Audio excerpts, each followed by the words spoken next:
اگر کوئی شخص یہ ارادہ کر لے، یہ عزم کر لے کہ میں اللہ کے راستے پر چلوں گا، صحیح راستے پر چلوں گا، اس کو اس راستے پر چلنے کے لیے اس سے پہلے چند سیڑھیوں پر چڑھنا ہوگا۔ ان میں سے پہلی سیڑھی انسان کے لیے توبہ کی ہے کہ بندہ اگر اللہ کے راستے پر چلنا چاہتا ہے، اپنے گناہوں کو چھوڑ کر اللہ کے دین پر آپ علیہ الصلاۃ والسلام کے نقش قدم پر چلنا چاہتا ہے تو اسے سب سے پہلے اپنے تمام کے تمام گناہوں پر توبہ کرنی ہوگی۔ سب سے پہلی سیڑھی اس کی توبہ کرنی ہوگی۔ اس سے پہلے وہ کسی طریقے سے بھی آپ علیہ الصلاۃ والسلام کے نقش قدم پر نہیں چل سکتا۔ یہ توبہ کیا چیز ہے، توبہ کیسے کرنی ہوگی، توبہ کہتے کسے ہیں، اس سے پہلے ہم اس کی گفتگو کرتے ہیں کہ توبہ کے لیے کہ توبہ کی 3 شرائط ہیں۔ پہلی شرط یہ ہے کہ بندہ توبہ کرنے سے پہلے جب توبہ کا خیال اس کے دل کے اندر آئے تو توبہ کا خیال آتے ہی، یعنی کوئی بندہ گناہ کرنا چاہتا ہے، گناہ کرتے ہی اس کے دل کے اندر یہ خیال پیدا ہوتا ہے کہ بھائی یہ برا کام ہے، یہ میرے لیے ٹھیک نہیں ہے، تو وہ اسے فوری طور پر چھوڑ دیتا ہے۔ اسے کہتے ہیں توبہ کی پہلی شرط۔ یعنی جب بندہ اللہ تعالیٰ کی طرف لگن، اس کی اللہ تعالیٰ کی طرف چلنا شروع ہو جاتا ہے، اس کی چند ایک نشانیاں ہوتی ہیں۔ وہ چند نشانیاں جب بندے کے اندر پیدا ہونی شروع ہو جائیں، سمجھ لے بندہ جو ہے اپنے اللہ کی طرف متوجہ ہونا شروع ہو گیا ہے، اپنے اللہ کی طرف، اپنے اللہ کے راستے پر چلنا شروع ہو گیا ہے۔ یہ پہلی توبہ کا ایک شرط ہے کہ جب بندے کے خیال کے اندر، بندے کے ذہن کے اندر یہ بات آتی ہے کہ بھائی یہ برا کام ہے، میں اس کو نہیں کر سکتا، تو وہ فوری طور پر اس کو چھوڑ دیتا ہے۔ سمجھ لے کہ وہ بندہ اس گناہ کو، ان گناہوں کو چھوڑنا چاہتا ہے اور اللہ کے راستے پر چلنا شروع ہو گیا ہے، اور اللہ تعالیٰ نے اس بندے کی توبہ کو قبول فرما لیا۔ دوسری شرط، وہ اپنے کسی بھی گناہ پر، یعنی جب وہ بندہ گناہ کرتا ہے یا گناہ کرنے کا ارادہ کرتا ہے، عزم کرتا ہے، تو وہ اسے اس گناہ پر شرمندگی ہوتی ہے کہ یار یہ برا کام ہے، میں کس کام کے اندر لگ گیا ہوں، یہ میرے لیے خطرناک بھی ہو سکتا ہے، یہ میری زندگی کو تباہ و برباد بھی کر سکتا ہے، اس لیے وہ اس گناہ کو پھر نہیں کر سکتا۔ یعنی یہ شرمندگی جو ہے یہ بھی توبہ کی دوسری شرط ہے۔ جب بندے کو شرمندگی ہوتی ہے کہ یار یہ برا کام ہے، میں اس کام کو نہیں کر سکتا، جب بندے کے ذہن کے اندر یہ شرمندگی پیدا ہونی شروع ہو جائے، سمجھ لیں یہ اللہ کے راستے پر چلنا شروع ہو گیا ہے۔ تیسری شرط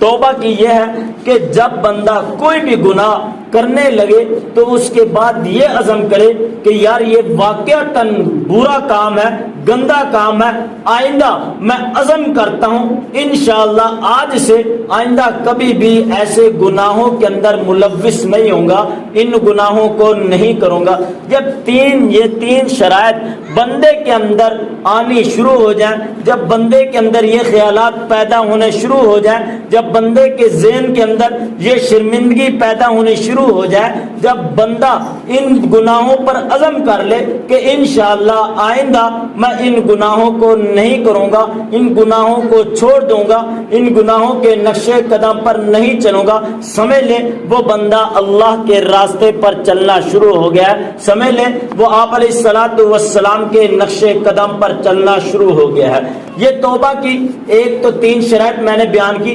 چوتھی شرط ایک اور اس وقت پائی جاتی ہے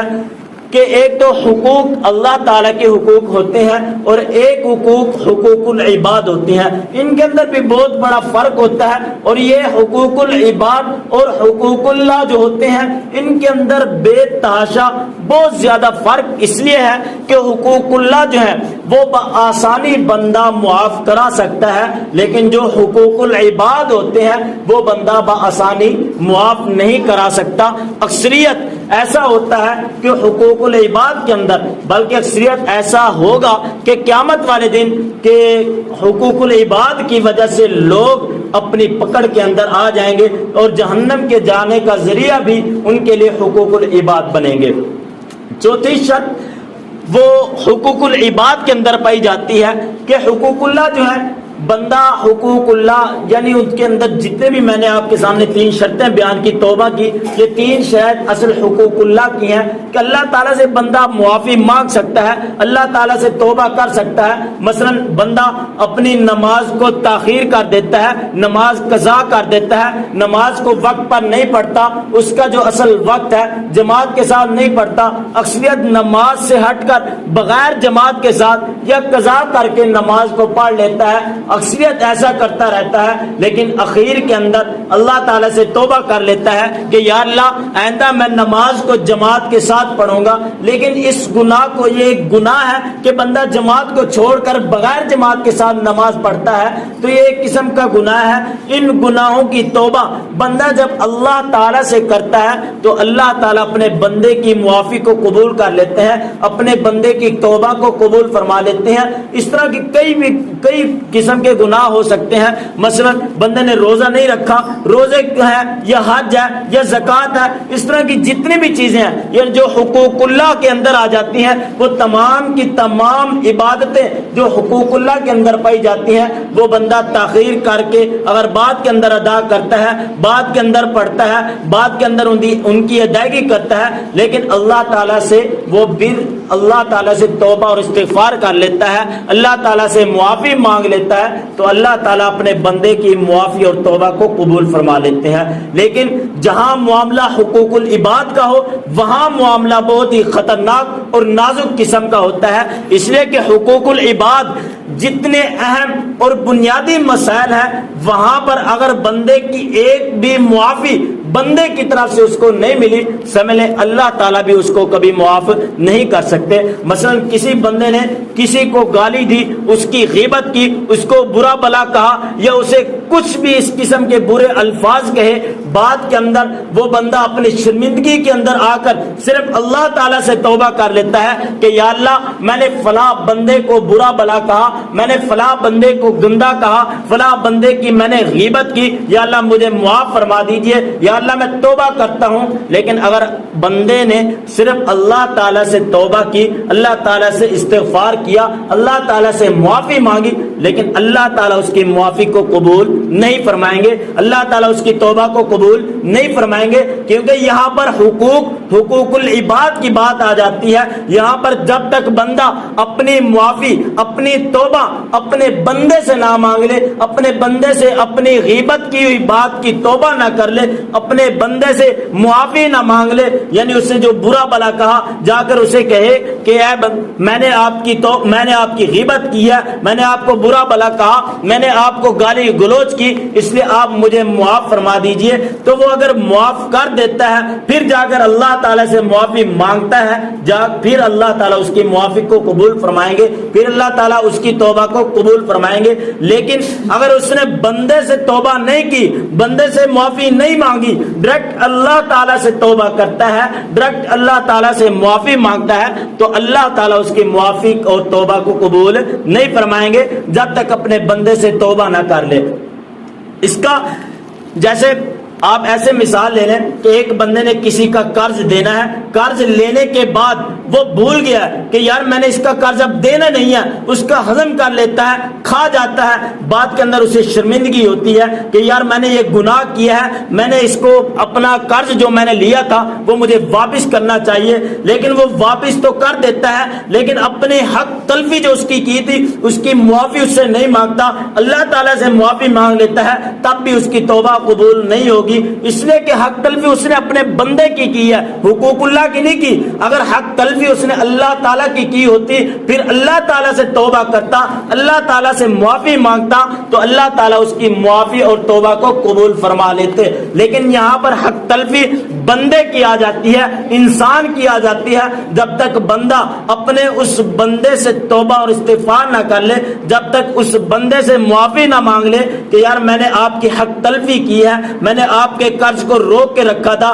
میں نے آپ کے قرض کو ہضم کرنا چاہا، اس لیے آج میں آپ کے قرض کو واپس کر دیتا ہوں، لیکن آپ مجھے معاف فرما دیجئے، یہ مجھ سے غلطی ہوئی تھی، میں شیطان کی بات کے اندر آ گیا تھا، اس لیے آپ مجھے معاف فرما دیجئے۔ اس بندے سے معافی مانگنے کے بعد پھر جا کر اللہ تعالیٰ سے معافی مانگے، اللہ تعالیٰ سے توبہ کرے، پھر اللہ تعالیٰ اس کی توبہ اور معافی کو قبول فرمائیں گے۔ اس کی سب سے خطرناک اور نازک صورت اس وقت پائی جاتی ہے کہ جب بندہ کسی کی حق تلفی کرتا ہے، جب بندہ کسی کو مارتا ہے یا کسی کو برا بلا کہتا ہے یا کسی کا قرض کھا جاتا ہے، لیکن وہ بندہ اس دنیا سے رخصت ہو جاتا ہے، پھر اس بندے کے لیے معاملہ بڑا ہی خطرناک اور نازک بن جاتا ہے۔ اب یہ بندہ کیا کرے کہ اپنے بندے سے کیسے معافی مانگے، کیسے معافی مانگے؟ کیونکہ معافی اللہ تعالیٰ سے مانگنی تو اس وقت ہے جب بندہ اپنے بندے سے جس کی حق تلفی کی ہے، جس کی غیبت کی ہے، جس کو برا بلا کہا ہے، جس کے قرض کو ہضم کیا ہے، جس کے قرض کو کھا گیا ہے، اب اس سے معافی مانگتا، پھر اللہ تعالیٰ سے جا کر معافی طلب کرتا، پھر اللہ تعالیٰ سے پھر اللہ تعالیٰ نے اس کی معافی کو قبول کرنا تھا۔ لیکن جس کی اس نے حق تلفی کی ہے وہ بندہ تو اب اس دنیا سے رخصت ہو گیا ہے، اس دنیا کے اندر رہا نہیں، کیونکہ اب جا کر وہ اس سے معافی مانگتا۔ اب یہ بندہ کیا کرے؟ اس کی صورتیں علماء نے یہ لکھی ہیں کہ یہ بندہ اگر اس نے قرض دینا ہے تو جائے اس کے رشتہ داروں کو ڈھونڈے، اس کے قریبی رشتہ داروں کو جا کر ان کا قرض ادا کرے، پھر ان سے معافی مانگے، اور پھر اپنے مال کے اندر سے صدقہ وغیرہ نکال کر اس کے لیے اصال و ثواب کرتا رہے، پھر اللہ تعالیٰ سے معافی مانگے۔ امید ہے کہ انشاءاللہ تعالیٰ اللہ تعالیٰ اس کی اس معافی کو قبول فرما دیں گے۔ لیکن اگر وہ یہ سمجھتا ہے کہ یار وہ بندہ اس دنیا سے رخصت ہو گیا ہے، میں اب اس کی حق تلفی جو میں نے کی تھی اس کو پورا کیسے کروں، جو میں نے اس کی غیبت کی تھی اس کی حق تلفی، اس سے معافی کیسے جا کر مانگوں، تو اس کی بہترین اور اہم صورت صرف یہی بن سکتی ہے کہ وہ اس کے رشتہ داروں کو ڈھونڈے اور ان سے جا کر معافی مانگے۔ ہاں یہ قرضے کی صورت کے اندر آ جاتا ہے، اگر اس کو برا بلا کہا یا غیبت کی، اس کے اندر صرف وہ اس کے لیے اصال و ثواب کرتا رہے اور اللہ تعالیٰ سے معافی مانگتا رہے، پھر جا کر اللہ تعالیٰ اس کی معافی اور توبہ کو قبول فرمائیں گے۔ یہ اعمال نامہ جو ہوتا ہے یہ بہت ہی خطرناک اور نازک قسم کا ہوتا ہے۔ اس کا جب اللہ تعالیٰ قیامت والے دن حساب لیں گے، اس دن ایک ایک پائی جو ہے ہر بندے کے لیے سب سے زیادہ اہم اور خطرناک ہوگی، اس لیے کہ ایک واقعہ لکھا ہے کہ ایک بندے کے پاس بہت ہی نیک تھا، بہت نمازی پرہیزگار تھا، بہت زیادہ اللہ تعالیٰ کی عبادت کرتا تھا، اس کے اندر کوئی گناہ نہیں، اس کے اندر کوئی ایسی چیز نہیں پائی جاتی تھی، صرف وہ اللہ تعالیٰ کی عبادت کرتا رہتا تھا، نمازیں پڑھتا رہتا تھا، اس کے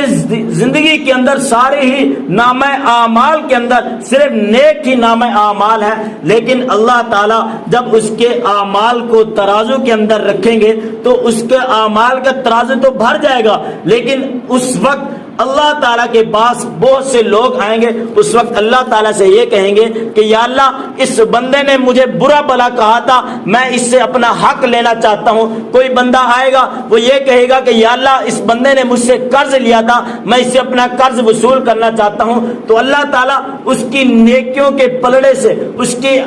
کی زندگی کے اندر جتنے بھی نیکیوں کا خزانہ جمع ہوگا، اللہ تعالیٰ اس کی نیکیوں میں سے فرشتوں کو کہیں گے کہ اس کی نیکیاں جو ہے اٹھا کر ان لوگوں کو دیتے جائیں۔ باپ بھی آ کر کہے گا کہ اس بیٹے نے میرے لیے برا بلا کہا تھا، میری حق تلفی کی تھی، میری جو زندگی کے اندر مجھے جو کچھ دینا چاہنا تھا وہ اس نے مجھے کچھ نہیں دیا، میری خدمت نہیں کی، اور میں نے تو اس کے لیے بہت کچھ کیا لیکن میری خدمت نہیں کی۔ لیکن پھر بھی یہ مجھے گالی گلوچ کرتا رہا، مجھے برا بلا کہتا رہا، تو اس وقت اللہ تعالیٰ اس کی نیکیوں کو ایک ایک کر کے اس طریقے سے لوگوں کو دیتے رہیں گے۔ آخرکار اس کا نامہ اعمال کا جو نیک پلڑا ہوگا وہ سارا کا سارا ختم ہو جائے گا، لیکن پھر بھی لوگ ابھی باقی ہوں گے، وہ صرف اس لیے کہ اس نے جو غیبت کی، بدکاریاں کی، جو لوگوں کو برا بلا کہا، یہ ساری کی ساری حق تلفیاں اللہ تعالیٰ اس کی نیکیوں کو اٹھا اٹھا کر لوگوں کو دیتے چلے جائیں گے، اور ان کی گناہ جو ہوں گے وہ اس شخص کے پلڑے کے اندر رکھتے چلے جائیں گے۔ آخر نتیجہ کیا نکلا کہ اس بندے نے زندگی کے اندر نمازیں بھی پڑھی، عبادتیں بھی کی، اللہ کے راستے پر بھی چلا، آپ علیہ الصلوۃ والسلام کے نقش قدم پر بھی چلا، لیکن اس کی زندگی کے اندر یہ جو بدکاریاں تھی، یہ غیبت تھی، یہ جو لوگوں کو برا بلا کہا، یہ ساری کی ساری چیزیں جو ہیں، یہ چھوٹی چھوٹی برائیاں جو ہیں، یہ ساری کی ساری اس کی نیکیوں کو کھا جاتی ہیں، اس کی نیکیوں کو ختم کر دیتی ہیں۔ لیکن جب بندہ حقوق العباد یا حقوق اللہ ان تمام کے تمام گناہوں سے اللہ تعالیٰ سے توبہ کر لیتا ہے، تو آپ علیہ الصلوۃ والسلام کا فرمان ہے کہ التائب من الذنب کمن لا ذنب لہ، کہ جب بندہ اللہ تعالیٰ سے توبہ کر لیتا ہے تو اللہ تعالیٰ اس کی توبہ کو ایسے قبول فرما لیتے ہیں، ایسے گناہوں کو مٹا دیتے ہیں جیسے اس نے کبھی زندگی کے اندر گناہ کیا ہی نہ ہو۔ بلکہ آپ علیہ الصلوۃ والسلام کا فرمان ہے کہ اگر کسی شخص نے 70-80 سال اپنے کی پوری زندگی کفر کے اندر گزار دی اور بت پرستی کے اندر لنگا دی، سارے کے سارے گناہ کیے، لیکن 70-80 سال کے بعد جب اس نے التائب من الذنب کمن لا ذنب لہ کے نقش قدم پر آپ علیہ الصلوۃ والسلام کے اس فرمان پر اللہ تعالیٰ سے توبہ کی، اللہ تعالیٰ سے معافی مانگی، پھر مسلمان ہو گیا، اس کے بعد اللہ تعالیٰ نے اسے ایسا بنا دیا کہ التائب من الذنب کمن لا ذنب لہ، کہ گویا کہ اس نے کبھی گناہ کیا ہی نہیں۔ جیسے آج کل ہم کہتے ہیں نا کہ لوگ جب بندہ کوئی حج کر کے آتا ہے یا عمرہ کر کے آتا ہے تو آپ علیہ الصلوۃ والسلام کا فرمان ہے کہ وہاں سے ایسے آتا ہے جیسے ابھی ماں کے پیٹ سے نکل کر آیا ہو، یعنی اس کی زندگی کے اندر کوئی گناہ ہی نہیں رہا، اس کی زندگی کے اندر کوئی گناہ کا کسی قسم کا ایسی کوئی بات ہی نہیں رہی۔ اسی طریقے سے جب بندہ حقوق العباد کے اندر بھی بندوں سے توبہ کر کے، حقوق اللہ کے اندر بھی اللہ تعالیٰ سے توبہ اور استغفار کر کے، اللہ تعالیٰ پھر اسے ایسا بنا دیتے ہیں کہ گویا وہ ابھی اپنی ماں کے پیٹ سے نکل کر آیا ہو، اس نے اپنی زندگی کے اندر کبھی گناہ ہی کیا ہی نہیں۔ لیکن یہ ایک ایک نیکی جو ہے ہمارے لیے بڑی ہی اہم اور بڑی ہی زیادہ ہمارے لیے بہترین ہوتی ہے کہ اگر ہم ایک ایک نیکی کو بچا کر رکھیں گے، وہ چاہے چھوٹی سی چھوٹی نیکی ہی کیوں نہ ہو سکتا ہے وہ چھوٹی نیکی جو ہے ہمارے لیے آخرت کے دن نجات کا ذریعہ بن سکتی ہے۔ وہ کیسے کہ ایک شخص ہے، اس کے پاس اللہ تعالیٰ جب اس کا حساب لیں گے، ایک پلڑے کے اندر نیکیوں کا خزانہ، دوسرے پلڑے کے اندر برائیوں کا خزانہ، لیکن برائیوں کا خزانہ جو ہے تھوڑا سا نیچے ہو گیا ہے، وہ بھاری ہو گیا ہے، لیکن صرف اس بندے کو ایک نیکی چاہیے۔ وہ نیکی اگر اس کو کوئی بندہ دے دیتا ہے تو وہ بندہ اس وقت جہنم سے نکل کر جنت کے اندر جانے والا بن سکتا ہے، لیکن اس وقت وہ نیکی اب وہ لے کہاں سے؟ وہ بندہ یہ سوچتا ہے کہ میں اپنی ماں باپ کے پاس جاؤں گا یا دوست کے پاس جاؤں گا یا کسی حافظ قرآن کے پاس جاؤں گا، کیونکہ حافظ قرآن نے زندگی کے اندر قرآن پڑھا ہوتا ہے، وہ مجھے ایک چھوٹی سی نیکی دے دے گا تو اس کا کیا ختم ہوگا؟ کچھ ختم ہونے والا تو نہیں، کیونکہ اس کے پاس تو نیکیوں کا خزانہ ہوگا، چھوٹی سی نیکی دے دے گا تو میری کامیابی کا ذریعہ بن سکتی ہے۔ تو وہ بندہ اپنے اللہ سے ہٹے گا، اپنے دوستوں کے پاس جائے گا، وہ کہیں گے بھائی ہمیں اپنی پڑی ہوئی ہے، تو اپنے لیے ہمارے پاس نیکی مانگنے کے لیے آیا۔ پھر وہ دوست کے پاس جائے گا کہ یار دوست میرا جو ہے بڑا ہی دل جوئی تھا، وہ میرے لیے بہت کچھ کرتا تھا، آج بھی وہ مجھے ایک چھوٹی سی نیکی عطا کر دے گا، میری نجات کا ذریعہ بن جائے گا۔ لیکن وہ بھی یہ کہے گا کہ بھائی میں اپنی کوشش کے اندر ہوں کہ کسی طریقے سے میری نجات ہو جائے، تو مجھ سے نیکی مانگنے کے لیے آیا۔ پھر یہ اپنے باپ کے پاس جائے گا کہ ہو سکتا ہے میرا باپ جو ہے میرے لیے ہمدرد تھا، میرے لیے سخی تھا، مجھے بہت کچھ دیتا تھا، آج بھی مجھے ایک چھوٹی سی نیکی عطا کر دے گا۔ لیکن اس دن باپ بھی اپنا ساتھ چھوڑ دے گا. وہ یہ کہے گا کہ بیٹا آج مجھے اپنی پڑی ہے, تم میرے پاس آ رہا ہے, بھاگ جا یہاں سے. پھر وہ یہ کہے گا کہ یار میری ماں جو ہے, میں اپنی ماں کے پاس جاتا ہوں, ہو سکتا ہے مجھے میری ماں جو ہے وہ ایک چھوٹی سی نیکی دے دے. کیوں؟ اس لیے کہ میری ماں نے جو ہے میرے لیے راتیں گزاری, رات اٹھ اٹھ کر گزاری. کیوں؟ کہ میری پرورش کرے, میری دیکھ بھال کرے. لیکن آج وہ نیکی ایک چھوٹی سی دے دے گی تو اس کا کیا ختم ہو جائے گا, کیا اس کا ختم ہو سکتا ہے. لیکن وہ جب ماں کے پاس جائے گا تو ماں بھی یہی کہے گی کہ بیٹا آج مجھے اپنی پڑی ہے, میں اپنے لیے سوچ رہی ہوں کہ میں کیسے اس نجات کا ذریعہ بنوں, میں کیسے اس وقت اس حساب سے کیسے پاس ہو سکتی ہوں, میں کیسے جنت کے اندر جاؤں, جہنم سے بچ جاؤں. تو وہ باپ ماں بھی اس بیٹے کو چھوڑ دے گی, کیونکہ اللہ تعالیٰ نے قرآن مجید کے اندر فرما دیا یوم یفر المرء من اخیہ وامہ وابیہ وصاحبتہ وبنیہ لکل امرئ منہم یومئذ شأن یغنیہ, کہ اس دن قیامت کے دن ایسا خطرناک مرحلہ ہوگا کہ لوگ اس دن کوئی کسی کا نہیں ہوگا. ماں بیٹی سے بھاگے گی, بیٹی ماں سے بھاگے گی, بیٹا باپ سے بھاگے گا, باپ بیٹے سے بھاگے گا, دوست دوستوں سے بھاگیں گے. ہر ایک میاں بیوی ایک دوسرے سے بھاگتے دور ہو جائیں گے. یعنی کوئی ایک دوسرے کے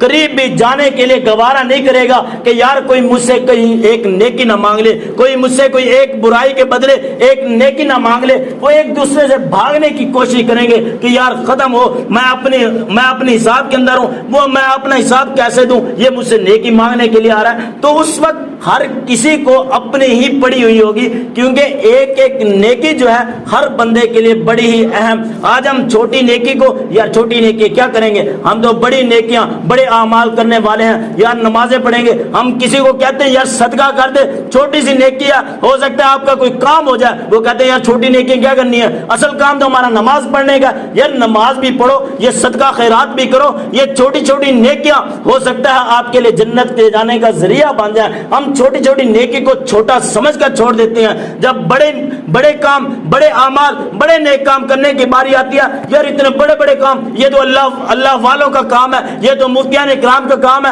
یہ تو علماء کا کام ہے, یہ ہم کیوں کریں. ہمارے لیے یہ درمیانے کام جو ہے یہ ہم صرف یہ کرتے رہیں گے, ہمارے لیے یہ نجات کا ذریعہ ہے. بھائی چھوٹے نیکی کو چھوٹا سمجھ کر نہ چھوڑو, بڑے کام کو بڑا سمجھ کر نہ چھوڑو, کیونکہ ہو سکتا ہے چھوٹی نیکی وہی ہمارے لیے نجات کا ذریعہ بن سکتا ہے. بڑا کام ہو سکتا ہے کہ وہ تو ہم کر لیں, کہیں ہمارے لیے گناہ ایسا ہو جائے جو بڑے کام کو کھا جائے, چھوٹی اس کے لیے نجات کا ذریعہ بن جائے. اس لیے چھوٹی نیکی کو کبھی چھوٹا سمجھ کر نہ چھوڑو. آخرکار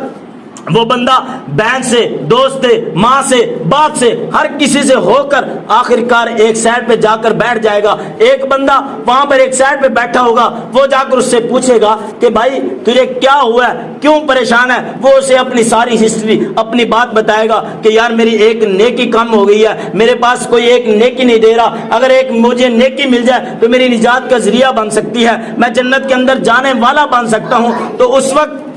وہ بندہ اس کے پاس صرف ایک ہی نیکی ہوگی, باقی اس کی زندگی کے اندر سارے کے سارے گناہ ہوں گے, صرف ایک نیکی. وہ یہ کہے گا کہ یار میں نے تو ویسے ہی جہنم کے اندر جانا, میرے لیے جنت کے اندر جانے کا کوئی ذریعہ نہیں, کیونکہ میرے پاس صرف ایک نیکی ہے. یہ لے تو لے جا, کیا یاد کرے گا میرے ہوتے ہوئے. وہ جائے گا, وہ ایک نیکی لے کر بڑا خوش ہوگا. اللہ تعالیٰ کو پتا ہوگا کہ یار اس بندے نے, فلاں بندے نے اس کو ایک نیکی دیا. اللہ تعالیٰ پھر بھی پوچھیں گے کہ یار تو کس سے نیکی لے کر آیا, اس وقت اس مشکل مرحلے کے اندر تجھے کس بندے نے ایک نیکی عطا فرمائی. تو وہ بندہ اللہ تعالیٰ سے یہ فرمائے گا کہ فلاں بندہ جو ہے اس نے مجھے ایک نیکی دی ہے, اس نے مجھے یہ بتایا کہ میرے پاس ایک ہی نیکی ہے, میں کیا کروں گا. تو آپ اللہ رب العزت اس بندے سے کہیں گے کہ جاؤ اس شخص کو بلا کر لاؤ. وہ شخص اللہ رب العزت کی بارگاہ کے اندر حاضر ہوگا. تو اللہ تعالیٰ اس سے فرمائیں گے, اس سے پوچھیں گے کہ اے بندے تو نے ایک نیکی اس کو کیوں عطا کی, کیوں دی ہے, حالانکہ آپ کو پتا ہے کہ آج کا دن ایسا خطرناک دن ہے, ایسا حساب و کتاب کا دن ہے کہ اس دن ہر بندے کے لیے ایک ایک نیکی جو ہے بڑی ہی اہم ہے. اگر ایک نیکی ایسی بھی ہو سکتی ہے کہ وہ اس کے لیے جنت کا ذریعہ بن سکتی ہے, ایک نیکی اگر زیادہ ہو جائے تو جنت کا ذریعہ, اگر کم ہو جائے, گناہوں کا بلڑا تھوڑا سا بھاری ہو جائے تو وہ جہنم کا ذریعہ بن سکتی ہے. تو آپ نے ایک نیکی اس کو کیوں دی. تو وہ شخص کہے گا کہ یا اللہ میری زندگی کے اندر مجھے پتا ہے کہ سارے کے سارے گناہ ہوئے ہیں, لیکن آج صرف میری ایک نیکی ہے. میں نے کہا چلیں اس کو ایک نیکی دے دیتا ہوں, چلیں میں نہ صحیح تو میرا یہ بھائی جو ہے، یہ دوست جو ہے، یہ بھی جنت کے اندر جانے والا بن جائے، تو اس وقت اللہ تعالیٰ یہ فرمائیں گے کہ کاش آپ نے اس جو سخاوت کی ہے، جا میں نے بھی اس کے ساتھ تیری بھی بخشش کر دی، تو وہ بندہ بھی اور جس کی وہ ایک نیکی کام ہوئی تھی، دونوں کو اللہ تعالیٰ جنت کے اندر بھیج دیں گے۔ اس لیے ایک کوئی بھی چھوٹی سے چھوٹی نیکی کیوں نہ ہو، اس کو چھوٹا سمجھ کر نہ چھوڑو۔ سب سے پہلا مرحلہ میں نے آپ کو بتایا کہ حقوق العباد اور حقوق اللہ کے اندر سب سے پہلے اپنے گناہوں کی توبہ کرنا ہے۔ اگر کوئی ہم نے اللہ تعالیٰ کے کاموں کے اندر، اللہ تعالیٰ کی عبادات کے اندر حق تلفی کیا ہے، اللہ تعالیٰ کے کاموں کو چھوڑا ہے، جس کا اللہ تعالیٰ نے ہمیں حکم دیا ہے وہ کام نہیں کیے، تو ان سے اللہ تعالیٰ سے معافی مانگیں اور آئندہ عزم کریں کہ انشاءاللہ ہم ان باتوں پر عمل کریں گے اور اللہ تعالیٰ کی تمام بتائی ہوئی باتوں پر عمل کرنے کی کوشش کریں گے۔ اور دوسرا، حقوق العباد جتنی بھی چیزیں ہیں، وہ چاہے کسی کی غیبت ہو، چاہے اس کی بدکاریاں ہو، چاہے کسی کو برا بلا کہا ہو، یا کوئی قرض کا لین دین ہو، یا کسی قسم کا معاملہ ہمارا لین دین کا ہو، تو ان تمام چیزوں سے اپنے بندوں سے معافی مانگے۔ معافی مانگنے کے بعد پھر اللہ تعالیٰ سے معافی مانگے، پھر جا کر ہماری توبہ ہوگی۔ ورنہ اگر یہی ہم نے حقوق العباد کی ہم نے اپنے بندوں سے معافی آج نہ مانگی، تو کل کو یہی ہماری حق تلفیاں، یہی ہمارے بندے جو ہیں جن کی ہم نے حق تلفیاں کی ہیں، جن کو ہم نے برا بلا کہا ہے، جن کی ہم نے بدکاریاں کی ہیں، جن کی ہم نے غیبتیں کی ہیں، تو کل قیامت والے دن یہ ہم سے ہماری نیکیوں کا خزانہ لوٹ کر لے جائیں گے۔ اگر اپنے نیکیوں کے خزانے کو بچانا چاہتے ہو تو آج آپ حضرات کے پاس وقت ہے حقوق العباد کی، جو آپ نے حق تلفیاں کی ہیں، اپنے بندوں سے معافی مانگے۔ اپنے بندوں سے معافی مانگنے کے بعد اللہ تعالیٰ سے معافی مانگنے، پھر جا کر اللہ تعالیٰ آپ کی توبہ اور استغفار کو قبول فرمائیں گے، پھر جا کر آپ کی نیکیوں کا خزانہ قیامت والے دن بچ سکتا ہے۔ ورنہ ہو سکتا ہے کہ یہی نیکیوں کا خزانہ وہ لوگ آپ سے لوٹ کر وہاں پر لے نہ جائیں، آپ جنت کے اندر جو جانے والے ہوں پھر جنت سے نکل کر جہنم کے اندر جانے کا ذریعہ نہ بن جائے۔ اس لیے دعا ہے کہ اللہ تعالیٰ ہمیں بندوں کی حق تلفی سے بھی بچنے کی توفیق عطا فرمائے، جو ہم نے حق تلفیاں کی ان سے معافی مانگنے کی بھی، پھر اللہ تعالیٰ سے بھی معافی مانگنے کی توفیق عطا فرمائے، اور اللہ تعالیٰ کے راستے پر چلنے کی توفیق عطا فرمائے۔ وآخر دعوانا الحمدللہ رب العالمین۔